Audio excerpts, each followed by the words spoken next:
I love the idea of being entrepreneurial. I think it actually helps you keep your soul and your edge. So I'm not, a lot of people are troubled by that idea, but I really like it. Now have come to believe that financial sovereignty is a big part of creative sovereignty. And I think about how, really relatively how few people have that. And how do we get there? How do we learn to appreciate money for all it can do, to help us individually achieve security, and how to then, of course, as I said earlier, be generous with others. And as I was preparing this, I was thinking about, well, what would the world look like if there weren't so many people in a state of financial precarity?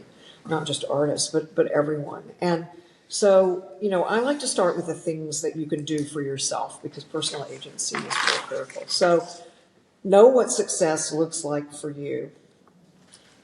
Make both short and long-term goals for yourself, and revisit those goals at least once a year, but more frequently if necessary, and write them down. This writing down thing is really important. I learned that you are up to 42% more likely to achieve your goals if you just write them down. Isn't that crazy? Love that. It's a remarkably specific number, but I do love that. We had a planner who worked with us. We had a planner who worked with us who used to say, "But that is bullshit. I mean, that just cannot be true." And then I thought, I have to. You got to back that up somewhere. Yeah, no, and research has been done, and it's crazy. But when you think about it, it's not so crazy, right? Because there's something that's built into that process of self-articulation, right? Where you've put something on paper, you can see it, Absolutely, right? That makes it tangible for you, right? So write it down. So those are the having goals and writing them down and revisiting them is something that is very important, so that it becomes kind of a living thing and it evolves along with you. Yeah. I always tell people to apply for anything that they're eligible for. I say this to artists, and they say, "Oh, I would never get X grant or grant." Well, if you aren't applying, how do you know?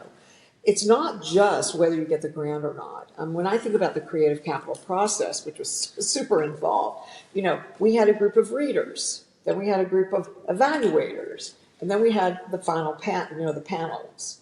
So thousands of proposals come in, and everything's read by two people.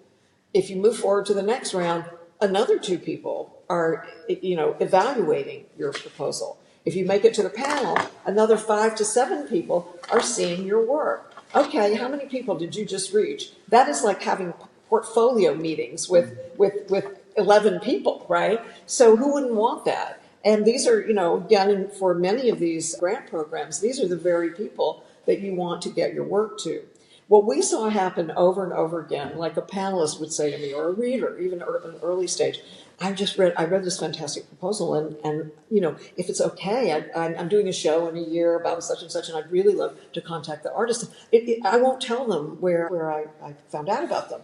I was like, "Are you kidding me? Tell them exactly where you found out about them." Because that enhances the value of applying, so that people understand that it's not just whether you get the grant or not. Because guess what? The people we were inviting to sit on panels are the same people that are sitting on panels for other awards, right? So applying is good. The other thing, just for yourself, is that the constant articulation and re-articulation, you just get better at talking about your work.